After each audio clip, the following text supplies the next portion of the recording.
Bonsoir à tout le monde et merci d'être venus aussi nombreux. Ça prouve que le sujet est intéressant ou est interpellant en tout cas, c'est très bien.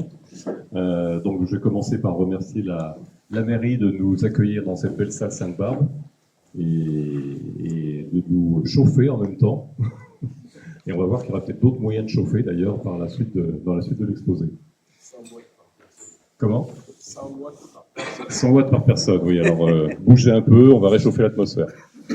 Donc cette soirée est organisée par TEECC, nom assez difficile à prononcer mais qui a le mérite de bien dire ce qu'il veut dire pour les gens qui ne nous connaissent pas. C'est une association qui existe depuis 3 ans passés maintenant et le nom veut dire Transition énergétique et environnementale en 16 Cévennes. Donc l'explication est contenue dans le nom.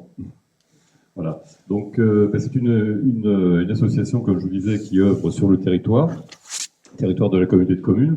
Vous avez quelques petits fascicules si vous voulez à l'entrée, je pense qu'on vous les a proposés pour en savoir un peu plus sur nous, pour si vous voulez adhérer aussi. On est toujours c'est une association, donc on est toujours en recherche d'adhérents et de bénévoles, hein, comme toute association. Ce que nous faisons, en fait, nous organisons plus exactement des conférences comme celle-ci.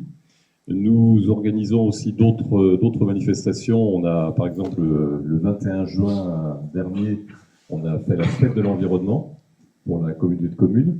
Nous avons des podcasts aussi, des émissions, un espace sonore, un espace de communication sur Radio 16 régulièrement. Nous intervenons dans les collèges, notamment à Saint-Ambrois, sur la sensibilisation à l'environnement et à d'autres choses d'ailleurs au niveau des jeunes. Et nous avons une approche, une branche, enfin un certain nombre de membres qui sont des scientifiques et qui donc œuvrent pour aller dans le sens de cette transition énergétique et environnementale. Voilà, donc en fait, nous sommes là, notre vocation, c'est plutôt d'alerter, d'informer et donc de proposer des solutions. On n'est pas contre, on est pour, si je peux résumer un peu l'action et la philosophie de l'association. Donc ce soir, je ne vais pas parler longtemps, hein. Ce soir, on a la chance d'avoir comme conférencier Olivier Koenig, qui est géologue, alors je ne sais pas s'il va apprécier ce que je veux dire, mais qui a creusé des trous un peu partout sur la planète. Voilà, non, tu vas compléter, tu vas corriger. Et surtout, ce qui est intéressant, c'est qu'en fait, c'est un enfant du pays. Il vous en parlera lui-même, mais en fait, tu me disais que tu as passé ta jeunesse à Luxeuria. Voilà, donc je ne vais pas en dire plus. Il va nous présenter, nous exposer ce qui serait possible de faire, parce qu'en fait, il y a eu des études par le BRGM donc, qui démontrent qu'il y a des choses à faire sur Molière. Et je pense que l'objectif, c'est qu'après, il pourra y avoir un échange avec la salle et que vous pourrez poser toutes les questions que vous voulez. Merci. Merci Thierry, merci à tous, à toutes, Madame la maire, de nous accueillir. Alors très souvent, quand on parle de mines et de patrimoine minier, on parle de passif. Donc effectivement, je vais vous parler de la valorisation du patrimoine minier au travers de la géothermie de mines. Alors l'idée, c'est pas de vous rabattre les oreilles avec des principes, c'est de vous montrer que les choses sont là, qu'elles sont accessibles, qu'on ne va rien inventer, que c'est quelque chose de disponible et que c'est éventuellement à la disposition de mairies comme Molière ou Bessèges qui ont un patrimoine, non pas un passif, mais un potentiel géothermique conséquent. Donc c'est ça qu'on va explorer assez rapidement et ensuite on pourra discuter dans le détail. Donc il s'agit effectivement de transformer un héritage minier en ressources durables. Le postulat de départ il est simple, hein. L'énergie la plus propre, c'est celle qu'on peut exploiter, produire localement, sans polluer, de façon proprement, et qu'on a sous nos pieds. Et nous, qu'est-ce qu'on a sous nos pieds ? On a des anciens travaux miniers. Alors, le petit concept de la géothermie, juste pour balayer ça, après on n'en reparlera plus, c'est la science qui étudie les phénomènes thermiques à l'intérieur du globe et c'est aussi les sciences associées qui traitent de l'exploitation de ces ressources. Et si on fait le lien avec la mine, c'est en fait d'utiliser la chaleur naturelle qui est stockée dans l'eau, qui est au niveau des mines, dans les anciennes galeries minières. Il y a des façons d'y arriver. C'est assez lourd, je dirais, d'une certaine manière. Il y a des paramètres à définir pour voir si c'est faisable ou pas. Il y a l'emprise des anciens travaux miniers, il y a la profondeur maximale, il y a les températures, est-ce que c'est accessible, pas accessible. Donc ça, on verra ça un petit peu plus tard. Rien de plus clair qu'un schéma. J'ai fait une coupe verticale. Alors le principe est très simple, plus on descend, plus c'est chaud. Et quand on prend les anciennes mines, quand on a une activité minière, on va pomper l'eau. On va pomper l'eau de façon à ce qu'on puisse travailler. La nappe d'eau, elle est à un certain niveau. Plus on descend, plus il va falloir pomper pour évacuer cette eau. Une fois qu'on a terminé, l'eau, elle revient. On arrête de pomper et on remplit les galeries. Cette eau, elle est là. Et cette eau, elle est chauffée. Pourquoi elle est chauffée? Parce que on a un gradient thermique. Un gradient thermique qui est de 3 degrés par 100 mètres. C'est à peu près une moyenne. Et on a, au niveau de la région, au niveau d'Alès, une température au sol à 60 cm de 13 degrés. Et ensuite, si on considère les travaux miniers, le puits Siol, par exemple, il était à 745 mètres. Donc avec le gradient thermique, on a une température de 35 degrés. Une température de 35 degrés, c'est largement suffisant pour pouvoir se projeter, imaginer et bâtir des projets en termes de géothermie. Alors comment ça marche? C'est pas très compliqué. C'est des choses qui sont existantes, qui se font au niveau des maisons déjà, individuelles. Le principe de la géothermie, par contre, c'est la géothermie de surface. Et là, on va un petit peu plus profond. On va faire un pompage, on va aller pomper dans les anciens puits de mine à une certaine profondeur, et ça, c'est les études qui vont le déterminer, de façon à récupérer une eau tempérée à une certaine température qu'on va valoriser par rapport à des échangeurs thermiques. Ça aussi, c'est quoi? C'est ce qui permet d'avoir un circuit fermé et éviter d'avoir affaire avec, s'il y a des pollutions, hydrocarbures dans l'ancienne mine. Ça, on ne le gère pas, on a des circuits fermés, il y a un échangeur thermique qui permet de transférer la température de l'eau au circuit de distribution sans contamination. Donc c'est relativement simple. À partir de là, on valorise réseau de distribution qu'on va dimensionner suivant ce qu'on veut faire, évidemment. Et ensuite, on va réinjecter l'eau. Une fois qu'elle est passée dans le circuit et qu'elle est refroidie, elle va être réinjectée dans la mine, assez loin, de façon à ne pas refroidir l'environnement. Donc ça aussi, au niveau des études, on fait ça bien, de façon à préserver le potentiel géothermique en général. Pourquoi c'est intéressant? Parce que les structures sont là, elles sont intéressantes. Il n'y a pas de puits à forer, c'est ce qui coûte le plus cher, les puits. Donc là, on a une ressource et un accès qui est simplifié. La ressource, elle est stable. La température, c'est la même toute l'année. C'est une ressource qui est à disposition, locale, renouvelable et décarbonée. Ça, c'est quand même pas mal. Et ça, c'est sous nos pieds. C'est en gros, si on donne une image, on est au-dessus d'un gros ballon d'eau chaude à disposition. C'est quand même sympa. Et ça, on peut penser à la limite de la dépendance aux énergies fossiles si on utilise la ressource qu'on a juste sous nos pieds. L'intérêt pour la collectivité, il y en a plusieurs. Au niveau économique, c'est assez évident. Si on a une ressource et qu'on est à même de réchauffer à partir de ce qu'on a sous nos pieds, on réduit la facture énergétique et on peut penser à réchauffer cette pièce, par exemple, qui n'est pas encore réchauffée par la géothermie, les bâtiments administratifs, mais on peut étendre ça aussi au commerce et aux industries éventuellement par la suite, avec l'idée de stabilité et la maîtrise des coûts. D'un point de vue social, à partir du moment où on a une énergie bas coût ça attire. Moi, j'ai toujours à l'esprit les boulangers qui ont pris un gros coup sur le nez quand l'énergie, les coûts de l'énergie a augmenté, l'électricité. Bah, il fallait faire le pain.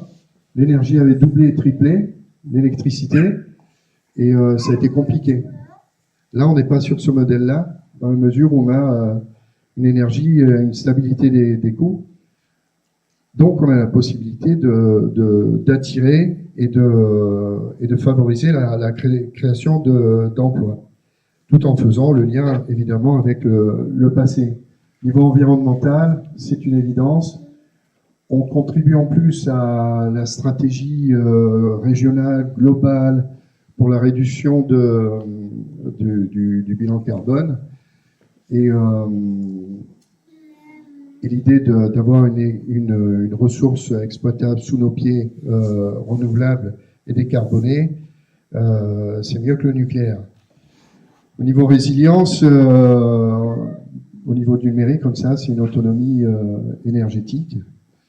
Et c'est une transition énergétique qui est maîtrisée.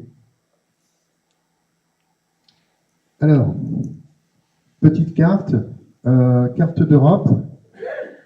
Des projets, il y en a plein. Il y en a des centaines. De ce que j'ai pu, quand je préparais ça, le plus dur, c'était de choisir lesquels je pouvais tirer, parce qu'il y en a des centaines.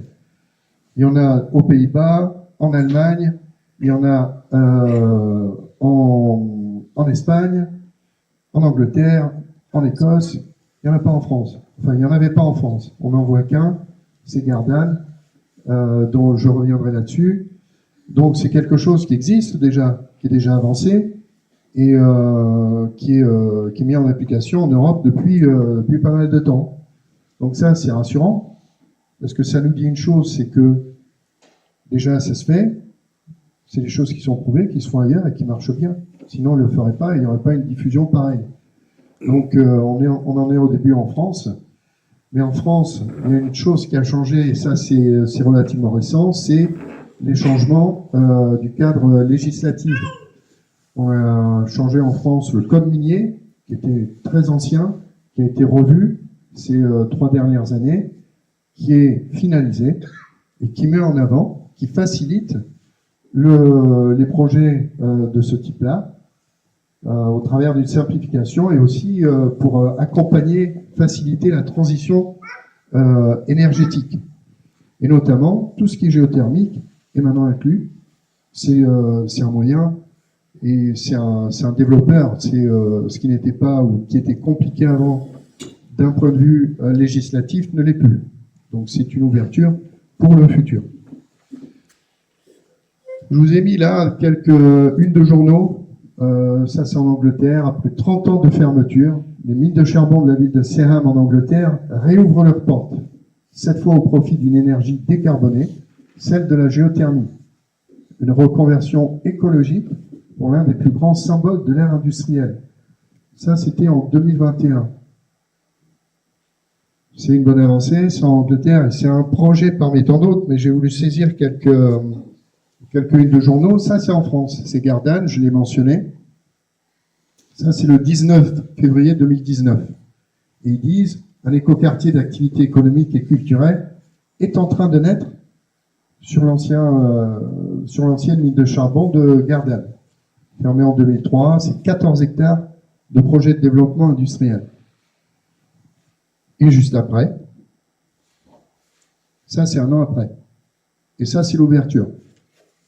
Donc évidemment, les travaux, les études, elles ont commencé bien avant. Il y a eu 5-6 ans d'études qui ont été faites avant d'en arriver là. Mais quand ils ont commencé le projet et le moment où ils l'ont ouvert, il y a eu un an. Un petit rappel du petit schéma qu'il y avait avant, c'est exactement le même. On va prendre les eaux dans la mine, ça fait son petit tour et ça revient, ça descend là. L'eau de départ, 20 degrés, 20 à 30 degrés. L'eau d'arrivée, 10 à 20. Le puits, en moyenne, c'est 28. Puits Siolle, si vous vous rappelez, c'est 35 degrés. Et ça, c'est le puits, c'est un des puits les plus profonds en France. C'était 1100 mètres. Par contre, ils ont pris l'eau, non pas à 1000 mètres, en se disant, ben, on va prendre de l'eau plus chaude. Non, ils l'ont pris à 330 mètres.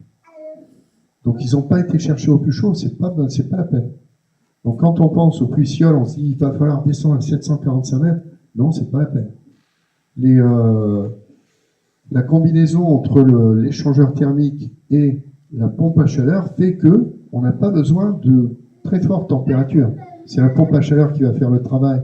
Comme ça le fait chez vous avec votre clim, on va produire de la chaleur à partir de la différence thermique. Donc c'est bon signe, ça aussi. C'est quand même un bon indicateur comme quoi eux ils l'ont fait. Nous, c'est assez comparable à ce qu'on a. Les températures, ils n'ont même pas été chercher ce que nous on a potentiellement ici. Donc ça, c'est quand même très intéressant. Alors, je vous en ai mis, pour vous donner un petit peu, on se dit, est-ce que c'est que des gros projets, des petits? Je vous ai mis des exemples parmi les 100, 150 ou 200 que j'ai trouvés, pour illustrer un petit peu. Canada, 30 ans, ça fait 30 ans. 30 ans que ça fonctionne. C'est une usine qui fait des emballages. C'est des grands sacs plastiques, et en fait, ils mettent des trucs dedans et ils les scellent. Et ils font chauffer ça, c'est au Canada, il fait froid au Canada. Et ça leur a coûté 100 000 euros. Voilà, c'est une usine, elle n'est pas énorme, mais voilà, c'est une installation, c'est spécifique. Aix-la-Chapelle, c'est en Allemagne, là c'est le chauffage d'une zone industrielle depuis 2013. J'ai pas les coûts, mais c'est des logements. En Asturie, 2 projets qui ressortent du lot. Il y en a un qui fait 6 MW et l'autre il fait 1,2 MW. Hôpital, bâtiment universitaire, logement, c'est un des plus grands, une des plus grosses installations en termes de production d'énergie. Et celui qu'il y a dessous, bâtiment public, résidentiel et en étage. L'investissement 2,2 millions, financé à hauteur de 1,2 million par l'Europe. Je reviendrai sur les modes de financement, mais les modes de financement, c'est pas les choses qui manquent. En Écosse, là aussi un tout petit projet, 18 maisons, depuis 2001, ça marche très bien, chauffage et eau chaude. Il y a d'autres projets où c'est chaud l'été, froid l'été, chaud l'hiver. Et ce projet-là, Erlin, aux Pays-Bas, alors lui, il est énorme. Il est énorme, 182 millions, la moitié est subventionnée par l'Europe. Et après, il y a eu d'autres subventions. C'est 500 000 mètres carrés de surface qui ont été raccordés en 2015 et 800 000 en 2018. C'est énorme. Logements, bureaux, supermarchés, crèches, équipements sportifs. Et celui-là, c'est quelque chose qui est pris comme référence au niveau de l'Europe dans son mode de développement. Vous aurez noté qu'il y a une phase 1 et une phase 2, et vous verrez pourquoi c'est important. Donc, Gardanne, c'est les 14 hectares, investissement 4,7 millions, mais ça, c'est sur la partie géothermie, parce que bien sûr, développer infrastructure et tout, il y en a pour beaucoup plus, mais c'est une question d'ambition par rapport au potentiel qu'on peut avoir au niveau de la géothermie. Donc, région, département, ADEME et Europe pour le financement, un peu moins de la moitié qui a été subventionné, et le reste, après, on peut passer par d'autres modes de fonctionnement. Il y a un petit message du maire de Gardanne qui dit à Gardanne, on regarde vers l'avenir sans oublier le passé. Il y a 2 autres projets en France. Il y a Los Angeles. C'est encore à l'étude. C'est pour alimenter un quartier en chauffage à Los Angeles. Et à Saint-Étienne. Saint-Étienne, c'était un projet qui a démarré il y a très longtemps, qui a été le premier pic en disant, les gars, on a quelque chose d'intéressant, et ça a éveillé l'intérêt en France. Alors pourquoi ça n'a pas été plus vite? C'est peut-être parce que le cadre législatif n'était pas en place encore à ce moment-là. Toujours est-il que maintenant il l'est, Et c'est un projet qui va certainement voir le jour. Par contre, Gardanne a été beaucoup plus vite. Dès qu'il y a eu le cadre législatif qui s'est ouvert, qui a été clarifié, là, ils ont été à fond les ballons et ils sont donc déjà dans la phase 2 du développement bien plus avancé. Un petit visuel, juste pour situer, quand je parlais des mégawatts, kilowatts, ça correspond à quoi? C'est toujours bon d'avoir ça en tête. Un kilowatt d'énergie, c'est 100 heures de lumière. C'est un jour de réfrigérateur, 30 bouilloires. Ça permet de situer un petit peu le kilowatt. Ensuite, le kilowatt produit par la géothermie génère 4 fois ce que ça consomme. C'est-à-dire que si on a une pompe à chaleur, il va falloir 1 kilowatt pour faire tourner la pompe à chaleur, mais on va pouvoir produire 4 kilowatts, dont 3 qui sont propres et 1 électrique. Donc ça, au niveau performance, c'est quand même pas mal, et c'est bon de le garder à l'esprit. Alors tout ça, combien ça coûte? Je vais faire un petit graphe, là, je vais vous accompagner là-dessus. Là, c'est pas des dollars, c'est des euros. Hein. On n'est pas aux États-Unis. C'est une petite erreur.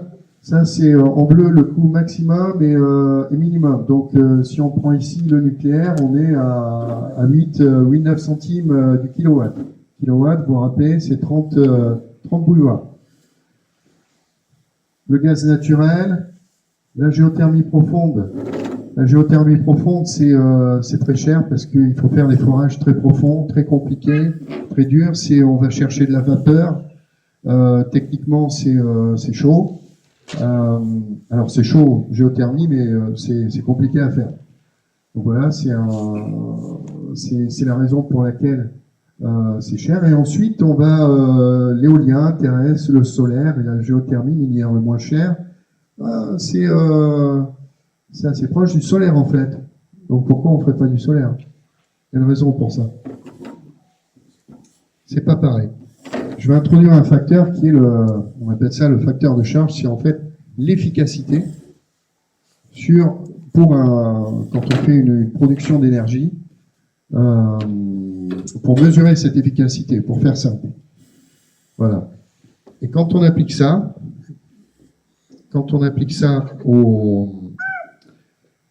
à ces sources d'énergie, le nucléaire, l'efficacité, elle est de 40%. Donc c'est très cher, on a une efficacité qui est encore moins de 50%. Le gaz naturel, 50%. Géothermie profonde, là c'est top. Super efficacité. Par contre, c'est très cher. Éolien, quand il n'y a pas de vent, ça marche pas. Donc c'est dommage. C'est pas cher, mais ça marche pas. Enfin, pas en permanence. Le solaire, même chose. Il n'y a pas de soleil. Donc l'efficacité, même si c'est pas cher, elle est pas terrible. La géothermie minière, c'est supérieur à 80%. Qu'il fasse chaud, qu'il fasse froid, qu'il y ait du vent, qu'il n'y ait pas de vent, qu'on soit l'été ou l'hiver, la température dessous, elle est la même.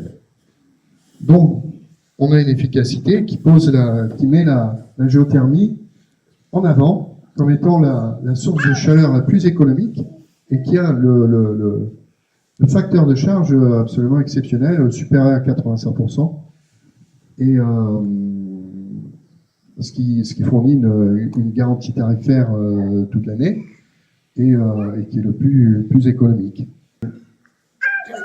L'investissement initial, c'est entre 400 € et 1500 € par kilowatt selon l'état des galeries. C'est juste pour donner une idée, hein. Il n'y a pas un endroit qui est le même que l'autre, mais c'est juste pour vous donner une idée de ce que ça peut coûter. Les coûts de production, ils sont extrêmement faibles. On a 2 à 6 centimes le kilowatt, c'est 2 à 3 fois moins cher que le gaz, et 6 fois moins cher que le nucléaire. Donc ça, c'est quand même parlant. Et les coûts d'exploitation, c'est encore moins. Il y a vraiment, c'est de la maintenance. C'est quand même très économique. Donc, on parle ici d'un peu de dépendance énergétique. On n'est plus dépendant de la volatilité du coût des énergies sur les marchés internationaux, ce qu'on a vécu récemment, ce qui se reproduira encore et encore et encore. On a une prévisibilité budgétaire, les coûts d'exploitation, il y a une partie qui est renouvelable à 20 ans, l'autre à 50, tout ça c'est maîtrisé et c'est relativement bas. On a aussi une sécurité de l'approvisionnement.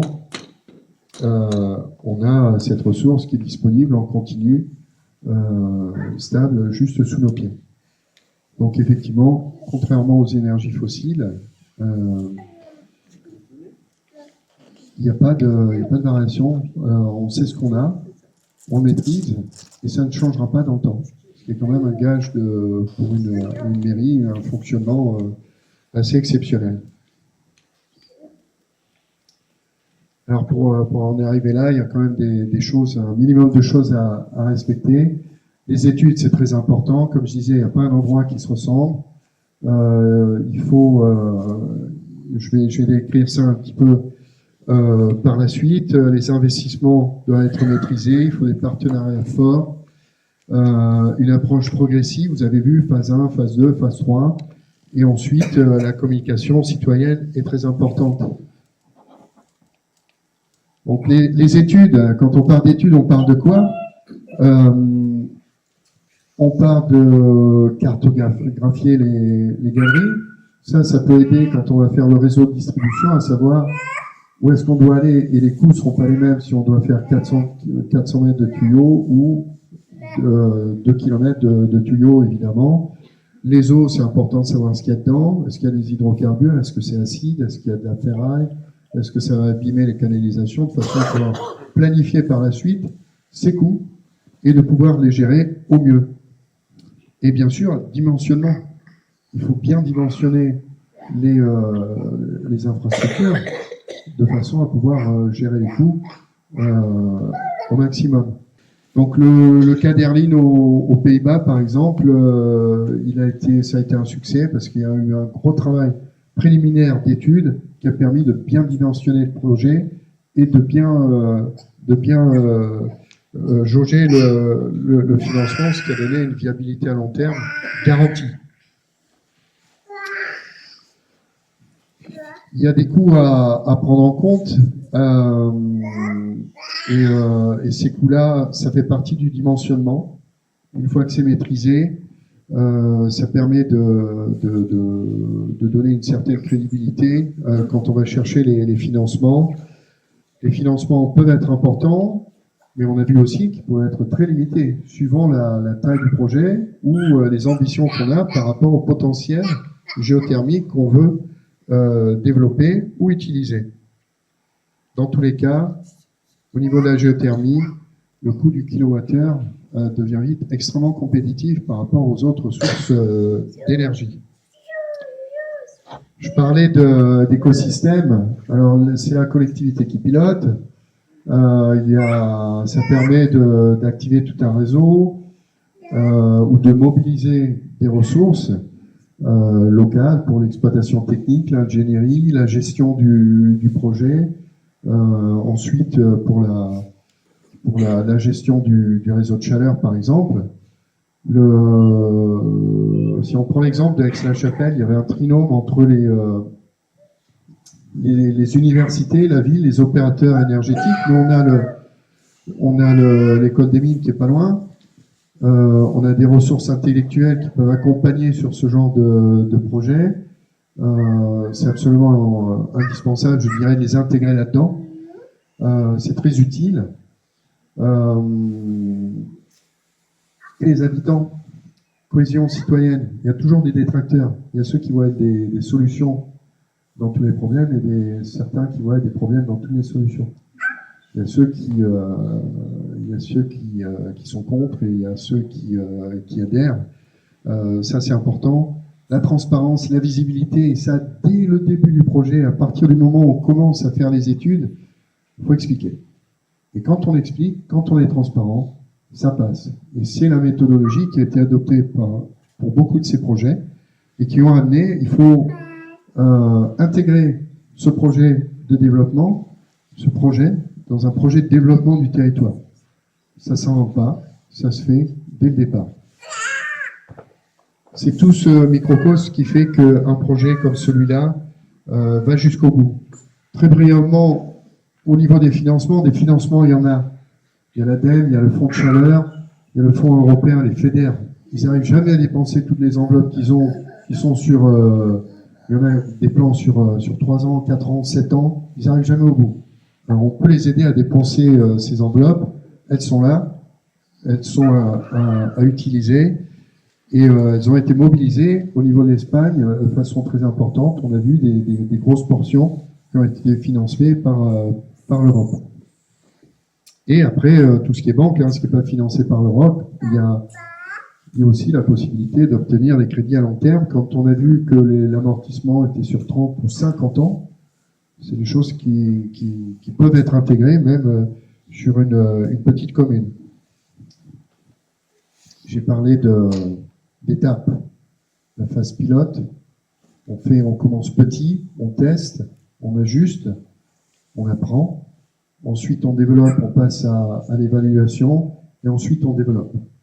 Et c'est des phases progressives. Tous les projets ont été par phase progressive, ce qui a permis de ne pas se rater, en fait, d'ajuster en minimisant les conséquences d'un raté ou d'une erreur de conception ou autre. Ça permet de voir venir. Et il y a une autre agence que je ne connaissais pas, l'agence régionale et Germic Climat, qui fait un petit peu le lien avec tous les acteurs au niveau de l'Occitanie, quelque chose éventuellement à creuser. Mais eux font de l'accompagnement sur ce type de projet. Voilà, on arrive au bout. Donc, les anciens ouvrages miniers de Bessèges ou de Molières-sur-Cèze, hérités d'un passé industriel fort. Comme je disais au début, on les voit souvent en passif, alors que là, avec ce qu'on a vu, on a quand même une vision un petit peu différente où on sent qu'il y a quelque chose et on peut très bien les voir comme des ressources énergétiques stratégiques. Et là, on est sur quelque chose de différent avec une vision sur le futur qui est quand même plus enrichissante que celle qu'on peut avoir à l'esprit. Et ça pour notre territoire. Le potentiel, il est fort, il est là. Production de chaleur renouvelable, très faible empreinte carbone. C'est fait ailleurs. On a tout ce qu'il faut pour le faire. Le modèle est fiable. Tous ces projets qu'on a vus là, c'est des projets qui tournent. Il y en a qui tournent depuis 30 ans. Parce qu'aux États-Unis, j'ai même pas parlé des États-Unis où là aussi, ils ont une avancée aussi équivalente à celle qu'il y a aux Pays-Bas, en Angleterre. Enfin, on est en retard là-dessus, tout simplement. Donc, on peut prouver très simplement que c'est quelque chose de maîtrisé, de maîtrisable, qu'on peut ajuster. Des solutions, il y en a, elles sont adaptées ou on peut les adapter. Il y a énormément de savoir-faire qui a été développé au travers des 50 dernières années sur ces projets comme ça. Le modèle est reproductible. Ce qu'ils font ailleurs, ça peut être adapté, on peut s'enrichir avec. Alors, il y a des endroits où c'est pas compatible du tout, c'est pas comme ça, mais sur la somme de projets qui ont été réalisés, qui tournent depuis des années, on peut faire des comparatifs, s'en inspirer. C'est reproductible. Et enfin, c'est quelque chose de totalement mature et éprouvé. C'est pas quelque chose qui doit faire peur. C'est quelque chose qui doit doit donner du baume au cœur en disant, ben voilà, ça y est, on a un truc là, ce serait quand même pas mal d'y penser. Donc, ce qu'il faut faire dans un premier temps, c'est les études, se lancer là-dedans, bien réfléchir à ce qu'on veut réaliser, peut-être par rapport aux études, ce qu'il est possible de faire. Et ensuite, il n'y a plus qu'à. Voilà, je vous remercie. J'espère avoir été clair.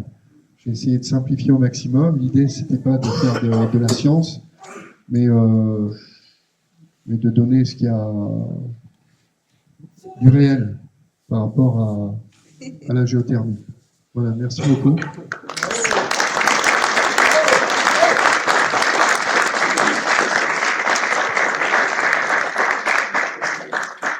Et évidemment, si vous avez des questions, je serai ravi d'y répondre. À savoir que je ne suis pas géothermicien, je suis géologue, chacun son métier. Donc, niveau connaissance, je peux clarifier quelque chose. Il y aura peut-être même des gens plus spécialisés dans la salle. Et ces personnes-là seront les bienvenues pour intervenir aussi, dans la mesure de leurs compétences, pour clarifier le propos.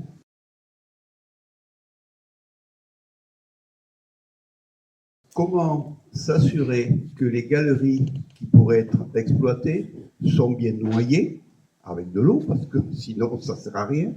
Et enfin, voir si elles ne sont pas éboulées, si c'est exploitable. Comment on peut aller, en allant ne serait-ce que jusqu'à 300 mètres, voir tout cela? Alors ça fait partie des études qui sont à réaliser. Au niveau du niveau d'eau et l'ennoiement, ça on a une idée parce qu'il y a des zones de résurgence au niveau de la commune qui sont connues, et il y a des études qui ont été faites il y a quelques années par des ingénieurs de l'école des mines où ils ont fait une évaluation, à savoir l'ennoiement, les positionnements, et le résultat était positif en disant que, évidemment, sujet à approfondir les études, qui avaient quand même, au premier abord, tout ça était assez positif.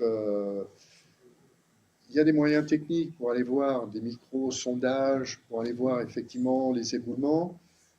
Ce qui fait partie des études, c'est savoir comment ils ont fermé la mine.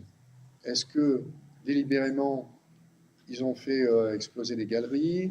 Est-ce qu'ils ont juste arrêté les pompes et fait de l'ennoiement? Il y a aussi un phénomène naturel dans la mine, après une fois qu'elle n'est plus exploitée.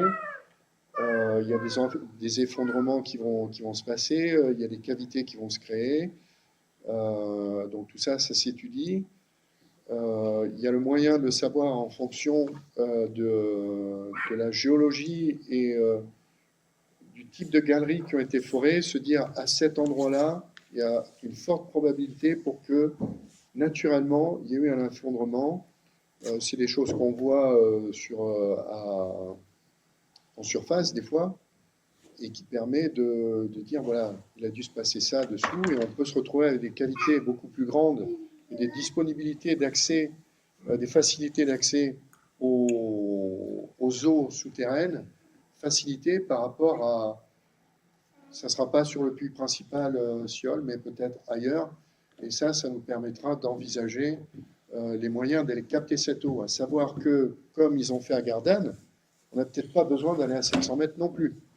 On a parlé des hydrocarbures. Est-ce qu'on peut savoir s'il y en a, s'il n'y en a pas, et quel impact si jamais il y en a en gros? Là aussi, au niveau des résurgences, on a pu se rendre compte de la qualité des eaux.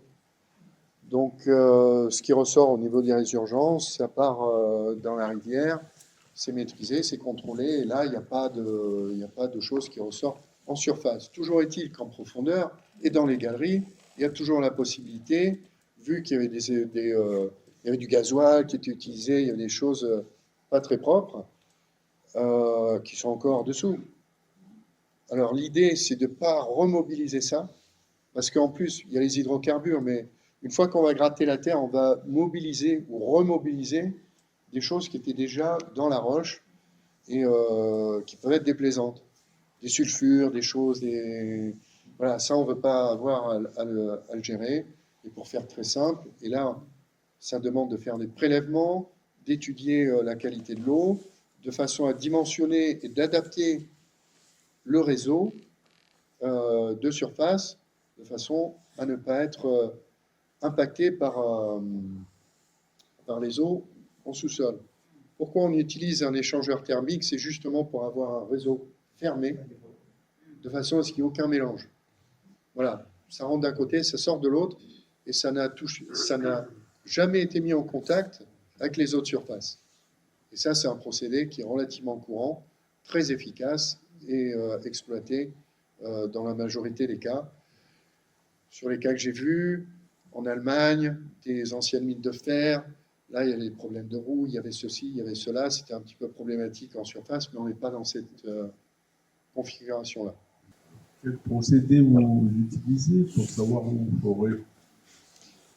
Alors, au-delà de la cartographie, de l'analyse et de voir où est-ce que sont les zones les plus propices, il y a plein de procédés invasifs ou non invasifs.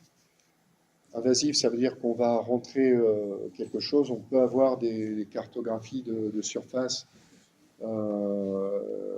corrélées, enfin, qu'on va comparer à des données un petit peu plus profondes, de façon à s'assurer que les hypothèses qu'on aura faites en étudiant la cartographie et la vie de la mine qui vieillit, qui va s'affaiblir sur une zone, qui a de forts potentiels à créer des cavités.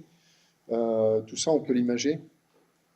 Maintenant, on a des procédés très performants qui permettent de voir en sous-sol et de conforter les hypothèses. La dernière étape, on va faire un trou éventuellement avec des moyens limités, relativement légers, pas trop chers, de façon à pouvoir s'assurer que oui, on peut bien descendre, qu'il n'y a pas d'obstruction ou quoi que ce soit. C'est toujours possible. Il y a plein de méthodes différentes qui permettent d'accéder aux zones concernées, que ce soit physiquement ou alors au travers de prises de mesure en surface.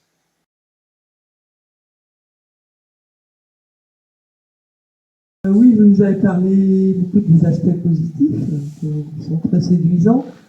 Mais comme tout projet industriel, y a-t-il des nuisances potentielles, vibrations, nuisances sonores, etc.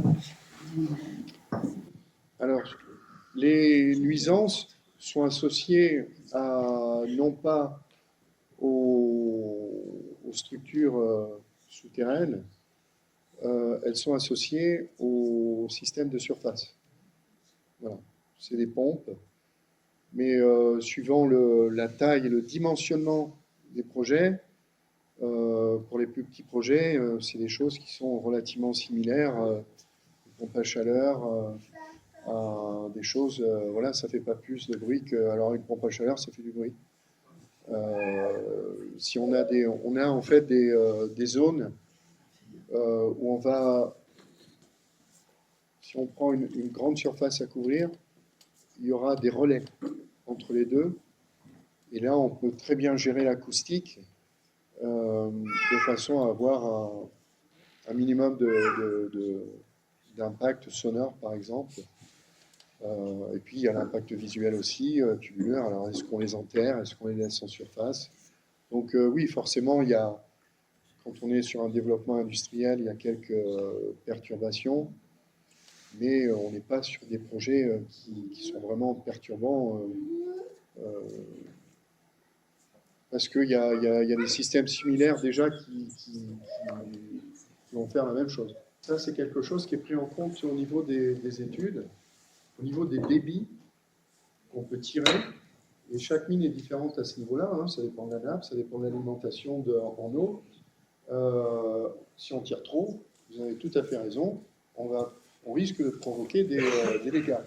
Et là, quand je parlais de dimensionner le projet, une fois qu'on a fait les études, on va savoir la quantité d'énergie qu'on va pouvoir retirer, sachant qu'on a des limitations, comme vous le disiez.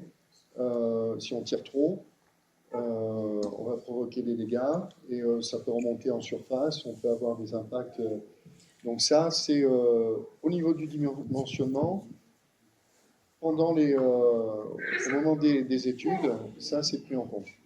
Est-ce qu'auprès des anciennes industries entreprise des mines, vous pouvez avoir des documents qui tracent les galeries. Alors, on commence, c'est là qu'on commence.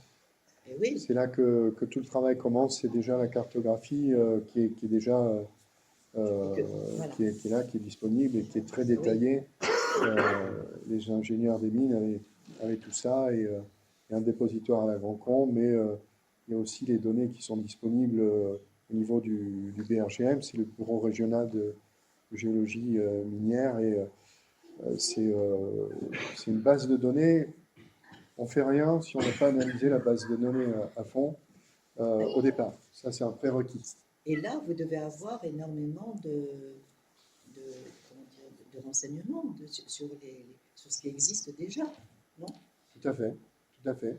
En fait, les lieux de Bessèges et de Molière-sur-Cèze ont été, pourquoi on a fait cette conférence, ont été recommandés par le BRGM.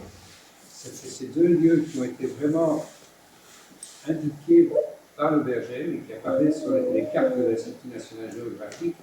Il y a la maison de santé de Molière, enfin non, l'EHPAD de Molière, la maison de santé de Bessèges et l'EHPAD de Bessèges, qui sont mentionnés comme étant des lieux tout à fait favorables par le BRGM lui-même. Et on a tous les plans de lignes qui les ont complètement, ils savent exactement où se trouvent les entrées, les galeries, etc. C'est tout à fait ça, hein.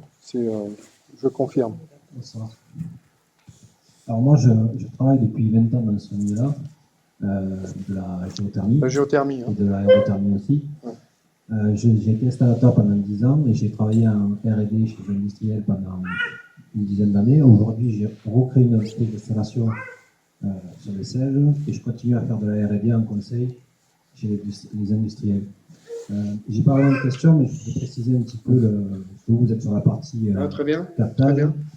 Il y a deux choses à dissocier. C'est à l'échelle de l'individu, la géothermie, c'est que de la géothermie de surface. On ne peut pas faire un forage de 700 mètres pour une maison. À l'échelle de la collectivité, c'est possible. Par exemple, vous prenez l'exemple de Bessèges. À Bessèges, on peut tout à fait imaginer parce qu'il y a un réseau urbain avec une station de récupération d'eau chaude, tiède, enfin voir où il faut descendre. Mais pour ça, il faut que ce soit tout un quartier, par exemple, qui prenne en main le projet. Les limites sont là. Alors moi, je vous parle en tant que version installateur industriel. Une autre grosse limite aussi, c'est sur la partie normes. Il y a quand même beaucoup de contraintes. Alors, il y en a qui sont logiques. Il y en a d'autres, notamment les températures de rejet, limitent fortement les capacités de captage et la puissance qu'on peut retranscrire. Dernier point, ça c'est plutôt une réflexion, je tiens mes travaux à disposition de l'association. Peut-être qu'il faudrait imaginer aussi faire de l'hybridation entre de la géothermie et de l'aérothermie en fonction de là où on se trouve et en fonction de la température extérieure, par exemple. Voilà. Merci pour cette précision. Effectivement, hein, la taille du projet, quand je disais ça doit s'intégrer dans un projet de développement du territoire. On peut faire la géothermie de surface, ça se fait déjà. On n'invente rien. Et si vous voyez la coupe qu'il y avait au départ, plus on descendait, plus c'était chaud. On passait au projet des serres, et après le projet industriel, et puis après, vraiment au fond, quand on va très profond, on sort des températures à 150 degrés. Et là, on produit de l'énergie. On produit de l'électricité. Mais là, on n'est pas là-dessus. Les mines, elles ne sont pas aussi profondes. Les normes, tout ça, ça doit être pris en compte au niveau des études préliminaires. Et l'avantage pour les rejets, là, on ne rejette pas à l'extérieur ou en rivière ou quoi que ce soit. On rejette à 100 mètres de fond, loin dans une galerie, ce qui permet de retirer cette contrainte. Il y a un cadre d'emploi dans la mesure où, mais là c'est le fait d'avoir les rejets qui soient situés à quelques kilomètres de façon à pas diluer et à baisser la température avec les retours. C'est quelque chose qui est maîtrisé. Ouais. Effectivement, au niveau individuel, ça va peut-être pas incorporer toutes les maisons, mais si on parle de développer la friche industrielle sur l'ancien carreau de mine et de le développer, et puis de prendre des EHPAD et les écoles, et puis de prolonger sur Gamal, voilà, c'est là que ça rentre en jeu et est intéressant pour vous, dans la mesure où vous êtes dans le métier. Je parlais au début de fédérer les compétences et d'utiliser les compétences locales pour un projet comme ça. Voilà, c'est quelque chose d'intéressant et une vision à moyen terme qui peut être en termes de développement commercial sur un projet comme ça, c'est quand même pas mal de pouvoir se positionner. Alors moi, je voulais poser une question. Il y a déjà eu des réponses à ce sujet, parce que je ne suis pas arrivée tout à fait à l'heure. Mais je voulais savoir, il faut déjà avoir une cartographie quand même du sous-sol, au moins approximative, et encore pour savoir s'il y a des zones vraiment où ça vaut le coup, où il y a une quantité d'eau suffisante. Après, s'il y a un pompage, moi je me demandais si l'eau retournait, s'il y avait un circuit fermé ou pas. Parce que je me dis que si on enlève de l'eau dans un endroit, pour l'eau, elle a comblé la galerie. Donc si on la vide, est-ce qu'il n'y risque pas d'effondrement? Je ne connais pas, hein, moi, je pose toutes ces questions. Et dans quel cas, s'il faut recombler avec autre chose, là, ça me paraît assez complexe. C'est bien ce qu'on prend d'un côté, on va le réinjecter de l'autre. À peu près au même endroit. Non, on va un petit peu plus loin parce qu'on va prendre de l'eau chaude et on va renvoyer de l'eau froide. Donc on ne va pas le renvoyer au même endroit. Et la cartographie, on a une cartographie très précise. Oui, parce qu'il faut déjà savoir les quantités. S'il n'y a qu'une toute petite poche d'eau à un endroit, ce n'est pas la peine d'aller là. C'est une très très grosse poche d'eau qu'on a. Ah, mais ça, très très grosse. Très étendue. D'accord. Parce qu'il y a aussi sur Saint-Jean de Marvejols, je sais pas si oui, aussi, oui, j'ai travaillé là-bas. Il y a beaucoup d'eau en sous-sol. La mine d'asphalte de. C'était des mines d'asphalte. Voilà. Merci. Oui, monsieur. Oui, en prolongement de ce qui vient d'être dit, il y a actuellement à Marseille un exemple de géothermie qui est tout point, qui existe, qui est tout récent, c'est l'utilisation de la chaleur de la mer. Donc on a fait une usine qui produit de l'eau chaude avec une pompe à chaleur grâce à la mer. Et c'est utilisé, alors c'est pompé près du port et c'est utilisé principalement pour les centres informatiques. Là, ils sont des très très gros consommateurs d'électricité et ils produisent de la chaleur, donc ils ont besoin de rafraîchir tous leurs appareils. Et il y a eu des aides pour utiliser l'eau aussi de le froid qui est fabriqué pour d'autres bâtiments. Et il y a eu des offres qui ont été faites et l'hôpital européen qui est situé à La Joliette à Marseille a accepté d'utiliser ce froid parce qu'ils avaient des appareils de refroidissement pour l'été qui étaient vétustes, qu'il fallait changer, ça leur coûtait très cher et ils ont accepté d'utiliser ce froid. Alors c'était une opportunité énorme. Le coût était très bon marché dans la mesure où on donnait déjà de l'eau froide, c'était parfait, mais le fait d'amener de l'eau froide entre le port et l'hôpital, ça coûtait une fortune, ça coûtait beaucoup plus cher que de changer les appareils. Mais ils ont pu avoir des subventions pour aider le développement de l'île, ça s'est passé. Donc, pour en revenir ici, est-ce que les frais que l'on a à distribuer donc, cette chaleur ne sont pas excessifs par rapport à un fil électrique qui passe dans les airs, qui est très facile à utiliser et à créer? Comment est-ce qu'on se situe économiquement? Il y a une question de dépendance. Dépendance au coût de l'électricité, c'est ce qui rassure, c'est la maîtrise des coûts.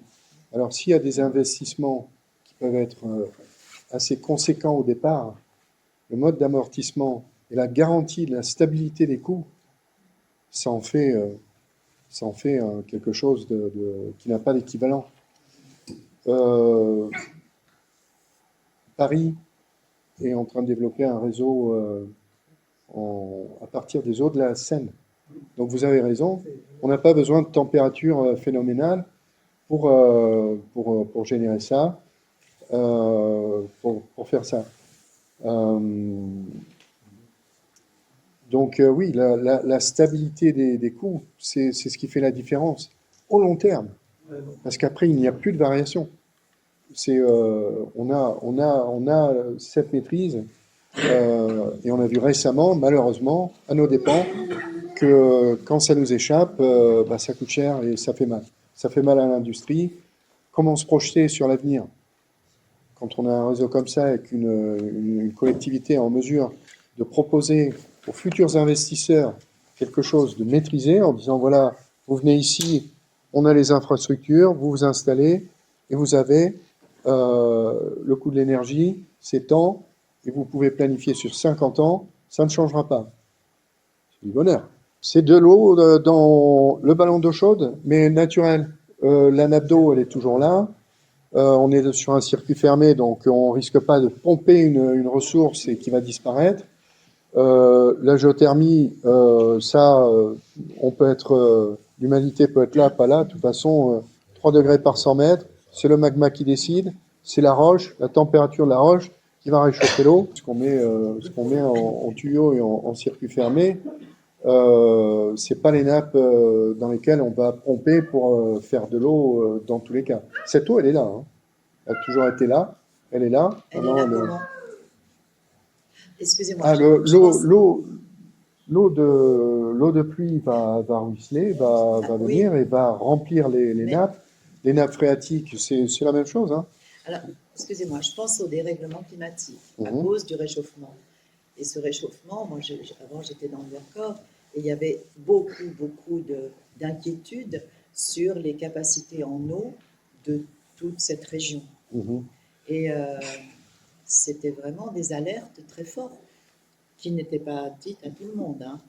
Mais alors c'est pour ça que je me pose cette question, dérèglement climatique à cause de cette chaleur, hein, évidemment avec tout ce qui suit, les tempêtes, enfin des extrêmes, et comment dans la longévité, dans la durée, dans la pérennité, comment l'eau pourrait ne pas... S'il n'y a plus d'eau à ces profondeurs-là, ça voudra dire qu'il y a plusieurs décennies où on n'aura plus d'eau en surface du tout. Donc, il va sécher le dessous. Non, okay. c'est pas... Tant mieux. Et vaut mieux pas. Hein. Ça serait assez effrayant. Quelle est la différence? Parce que un puits à 300 mètres, est-ce que vraiment, au niveau du coût, il y a un gain à utiliser les anciennes galeries?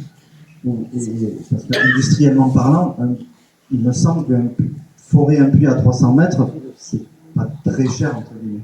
Peut-être vous allez pouvoir nous dire, avec votre expérience, le vrai gain d'utiliser un réseau de galeries plutôt que de forer carrément et d'aller chercher Alors, il y a la possibilité de forer, effectivement. Hein, si on va à 300 mètres, c'est ce qu'ils ont fait à Gardanne. Ils ont fait des forages, pas parce qu'ils avaient un bon accès sur le puits principal, mais des difficultés sur la réinjection. Donc là, ils ont fait des puits de réinjection à une centaine de mètres, et c'est relativement économique, je suis d'accord. Ça peut... ce qui coûte cher, c'est d'aller faire un puits à 700 mètres, ou ça, c'est pas bon. Mais on n'a pas besoin d'aller à 700 mètres, et ce qui laisse la possibilité, le cas échéant, c'est mieux de se faire, ça coûte moins cher, mais de faire un petit puits pour aller chercher, installer les tubulures. Oui, je suis tout à fait d'accord. Et c'est ce qui s'est passé sur d'autres projets où ils ont été obligés quand même de faire un petit forage pour injecter ou autre. Bonjour. Je voulais savoir, est-ce qu'il y a eu d'autres études, ou il y en aura d'autres, sur d'autres communes? On parlait tout à l'heure de Saint-Jean-de-Maréjal, sur lequel il y a pas mal de galeries aussi, et peut-être d'autres communes sur la communauté de communes. Donc est-ce que ça se limite, et les possibilités se limitent à 2 communes, ou est-ce qu'il peut y avoir d'autres choses? Les études du BRGM, ils ont ratissé large, déjà. Et ils sont focalisés sur là où il y a le plus gros potentiel. Ce qui ne veut pas dire, on a vu grande échelle, petite échelle. Ils ont dit que les conditions étaient réunies et étaient les plus idéales par rapport aux autres projets. Mais ça, de Marvejols, ça marche aussi. Hein, pour avoir travaillé connaissant le fond, les problèmes d'eau qu'on avait, parce qu'il y avait, quand on avait des soucis de pompe, c'était un gros problème. Parce qu'il y a énormément d'eau. Et voilà, ces galeries sont envoyées maintenant. Et on a vu aussi qu'il n'y avait pas besoin d'avoir 35 degrés sur les projets en Espagne, en Asturie. Il y avait 2 projets. Ils prennent de l'eau entre 16 et 26 degrés. C'est bien. Et Marvejols, ça va pas très profond non plus, hein, parce que la couche géologique, elle part de la surface et elle descend. Quand ils ont arrêté, ils étaient au plus profond, mais c'est pas très profond, mais peut-être suffisamment pour un projet. En fait, ce qu'il faut bien repréciser peut-être, c'est qu'on parle de Molière et Bessèges, parce que l'étude du BRGM a identifié ces deux sites comme étant particulièrement propices. Voilà. Ça ne veut pas dire du tout qu'il n'y a pas d'autres. Il n'y a pas d'autres sites. Hein. Voilà, non, absolument pas. Du tout. Simplement, ces deux sites ont été identifiés. Voilà. D'autres questions? Oui. Moi, une deuxième question, c'est que le chauffage, bon, on en voit. Mais nous, le problème avec l'augmentation de la température, ça va être de refroidir. Est-ce que ce système-là, ça peut permettre de créer un système de... Les deux. Les deux. À Gardanne, c'est chaud et froid. Oui, c'est chaud et froid. C'est dans le fonctionnement. Et là, notre géothermicien pourra expliquer plus comment ça marche, mais les systèmes qui sont en place au Canada, c'est chaud. Et encore, ça a tendance à changer. Parce que c'est une possibilité. Donc ça fait les deux. Pour l'échangeur, est-ce que c'est judicieux qu'il soit au-dessus du puits ou on peut le déporter? Ça peut être déporté, mais plus on le met loin, plus il y a une déperdition en fait. Donc plus il est proche, mieux c'est. Parce que vous disiez friche industrielle, mais tout est occupé en fait. Oui. C'est des... constructible avec les risques miniers, tous les autres risques qui existent pour la commune. Oui, mais c'est pas des infrastructures qui sont trop grosses. Hein. L'empreinte est relativement limitée et ça, d'un point de vue technique. Tout à fait, tout à fait. Je suis d'accord. Je suis d'accord. Oui. On parlait tout à l'heure des nuisances qu'il peut y avoir, à savoir quand même que les pompes à chaleur air sont plus bruyantes que les pompes à chaleur exactement. qui traitent de l'eau uniquement. Parce que ce qui fait du bruit, c'est les pompes à chaleur individuelles, par exemple, c'est le ventilateur qui est à l'extérieur. Oui, et puis les unités qui sont faites, très souvent, elles sont incorporées dans un tissu industriel. Donc il y a une usine, ou il y a des habitations, ou ça peut être sur un corps sur un quartier. On va maîtriser ces nuisances, de façon à pouvoir avoir une installation. Des relais, j'avais parlé des relais, on va les mettre, et ça, on maîtrise les nuisances. Donc, au point de vue installation, il y a comment sera distribué ça par eau, par échangeur chez les particuliers, par chauffage par le sol, refroidi par le sol. Parce que si on refroidit par le sol, il ne faut pas qu'il y ait une différence de plus de 5 degrés, sinon ça fait de la condensation. Oui. Alors après la distribution, là ça dépasse mes compétences. Mais les réseaux de distribution sont adaptés à tout type de chauffage, dans la mesure où on a des zones de relais. Et ça, c'est pas des choses qui ont posé des problèmes sur les installations qui ont été mises en place sur des zones qui étaient déjà habitées. Chacun avait son système et c'était géré. C'est une disponibilité d'un fluide à une certaine température. Après, l'aménagement et la distribution, c'est au cas par cas. On a tout un dossier sur l'étude du BRGM sur toute l'Europe, parce qu'ils ont fait une étude de tous les endroits où il y avait de la géothermie qu'on pourra mettre sur le site aussi dans les documents sur cette partie-là. Et j'étais consulté cet après-midi le site Occitanie Fédère. Il y a 866 millions d'euros qui sont disponibles à ce genre dont une partie est disponible pour les installations géothermiques, y compris la thalassothermie, donc la mer. Là, je ne sais pas entendu, j'ai entendu monsieur parler de ça, des stations marines. Et ici, je pense que à Molière-sur-Cèze, il y a vraiment cette problématique, c'est l'EHPAD qui peut être chauffé directement de manière très simple, donc c'est un tout petit projet, enfin c'est au niveau du ça. Mais je sais qu'il y a aussi un projet au niveau de la communauté de communes sur 4 mairies, Bessèges, Molière, Saint-Ambrois et Barjac, de rénovation urbaine qui démarre à partir de ce 1er janvier. Je sais qu'il y a un projet de rénovation sur Yamal qui est possible, d'un quartier, et que c'est peut-être une occasion de servir d'exemple, d'aller réchauffer ce quartier avec cette géothermie dans un réseau de chaleur. Et là, on ne parle pas de projets gigantesques, mais de petites choses qui sont sur je ne sais pas combien, une vingtaine de maisons, peut-être un peu plus, et ça vaut peut-être la peine de l'étudier. Alors voilà, c'est à peu près ça. S'il y a des gens qui s'intéressent vraiment, ils peuvent aussi s'inscrire à notre newsletter et nous signaler, si ça les intéresse, de pouvoir éventuellement suivre l'aventure, s'il y a une aventure qui démarre sur le territoire de Cèze-Sévère. Voilà, parce que c'est ça, le côté amusant de la chose, et faire participer ceux qui veulent à réfléchir à ça. Parce qu'en réalité, il ne faut pas imaginer qu'on veut faire des trucs, mais on peut aussi chauffer des serres avec ça, on peut chauffer des usines aussi, je veux dire des lieux comme sur les grandes usines de Bessèges pour être réchauffés avec ce genre de géothermie. Avec tout ce que vous nous dites, moi à mon niveau, je me dis mais c'est parfait. L'eau, il y en aura toujours. Oui, il y en a toujours là. Enfin, mais pourquoi tant de retard? Pourquoi Alors, ça sont les stratégies de la France. Généralement, la France a un petit souci, c'est qu'elle se braque sur des trucs ultra techniques, ultra pointus. La France est la leader mondiale de l'électricité nucléaire, mais tout ça, c'est des câbles, c'est des trucs, c'est des machins. Ça emploie une quantité d'eau phénoménale. Le plus gros utilisateur d'eau sur la France, c'est le EDF.